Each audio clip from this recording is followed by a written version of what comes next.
Kembali lagi di Pildun Update. Kali ini gue akan membahas update pertandingan-pertandingan Piala Dunia tentu saja.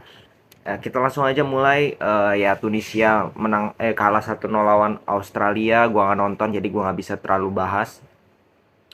Terus kita ke Polandia berhadapan dengan Saudi Arabia. Ya, Polandia menang 2-0 lawan Saudi Arabia. Dan ya, gua kan nunggu ya Saudi Arabia setelah menang melawan Argentina, apakah mereka hanya satu pertandingan itu main bagus atau mereka bisa menjaga konsistensi.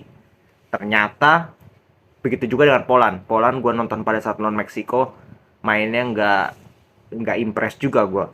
Terlalu mengandalkan Lewandowski. Di pertandingan kali ini pun demikian. Ya, Saudi Arabia totally bisa ngelawan. Saudi Arabia berani pegang bola. Mereka mengkreat cukup banyak peluang, bahkan lebih banyak peluang daripada Polandia. Tapi memang yang menjadi permasalahan dari Saudi adalah mereka nggak bisa cetak gol. Efektivitas di depannya ini nggak ada. Dan itu menurut gue ya karena kualitas pemain. Sesimpel itu. Sedangkan Polandia dapat satu peluang Zielinski, satu gol. Itu juga berkat Lewandowski. Ya, jadi secara efektivitas Polandia jauh lebih hebat daripada Saudi. Bahkan Saudi dapat penalti nggak masuk juga. Di rebound nggak masuk juga. Bisa di save oleh Szczesny, dan Szczesny gue bisa acungi 4 jempol di pertandingan kali ini. Dia jarang main bagus, tapi sekalinya main bagus ya seperti ini. Sesimpel itu.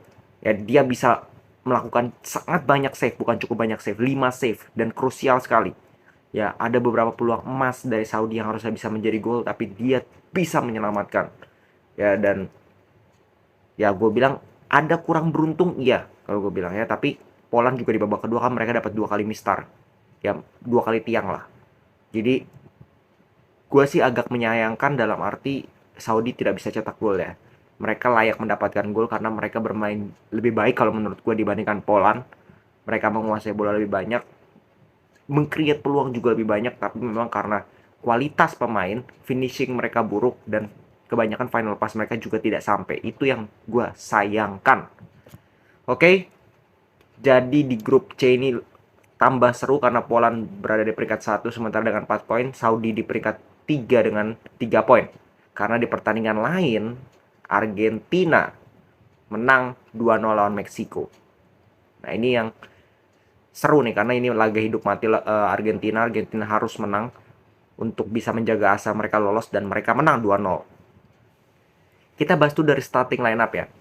Argentina melakukan 5 perubahan dari susunan pemain seperti daripada di pertandingan pertama.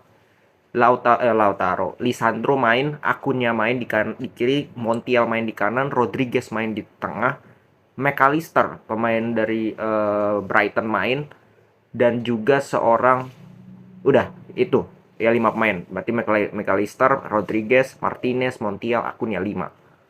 Sisanya sama, dan di atas kertas main 4-3-3, tapi di atas lapangan mereka main dengan 3 back, ya 3-4-3. Rodriguez lebih ke belakang, Otamendi dan Martinez. Di belakang itu ada 3 pemain. Sedangkan Meksiko main dengan 3-5-2 juga, jadi tidak ada perbedaan yang cukup signifikan dari kedua tim ini. Tapi yang gue lihat babak pertama itu dua-dua tim nggak banget ya menurut gue. Benar-benar nggak banget. Nggak ada create peluang, nggak bisa pegang bola dengan bagus, passing banyak yang salah. Jadi babak pertama itu benar-benar boring, super boring match. Ya, beruntung kemarin gue nggak ngantuk. Ya, kalau gue ngantuk babak pertama itu gue matiin karena itu benar-benar boring banget. Masuk babak kedua, ya ini gue nggak ngerti. Mungkin ini bodohnya pelatih Meksiko. Dia sudah bisa mempres Argentina, nggak bisa ngapa-ngapain di satu babak, malah dia defense di babak kedua. Yang terjadi adalah jebol menit 64. Peluang pertama Messi, shot dari jarak jauh ke pojok, siapa yang bisa nahan? Bam, 1-0. Habis itu nggak ada tuh peluang yang bisa diciptakan juga oleh Meksiko. Bener-bener Meksiko ini kalau gue bilang di pertandingan kali ini bener-bener kayak tim Liga 2 mungkin mainnya. Ya, Argentina ya Liga 1. Ya, mereka memang cetak 2 gol dari 2 peluang, 2 shot on target, 2 gol. Dan golnya keren dua-duanya. Skill individu, bukan sebuah set play. Ya, jadi masih banyak PR bagi Argentina. Mereka memang punya peluang untuk lolos. Mereka nanti harus ketemu juara grup loh. Juara grup sementara Polandia. dan itu tidak mudah ya. Dua tim dengan dua efektivitas secara permainan nggak nggak bagus tapi mereka efektif ya. Ini yang menurut gue sangat seru untuk disaksikan. Nanti di match day terakhir mereka Argentina ketemu Polandia, Meksiko akan bertemu dengan Saudi Arabia. Gue harap Meksiko nggak lolos, sesimpel itu, karena mainnya benar-benar jelek banget, tim sampah ini kalau gue bilang. Kalau gue lihat pertandingan kemarin ya sesimpel itu.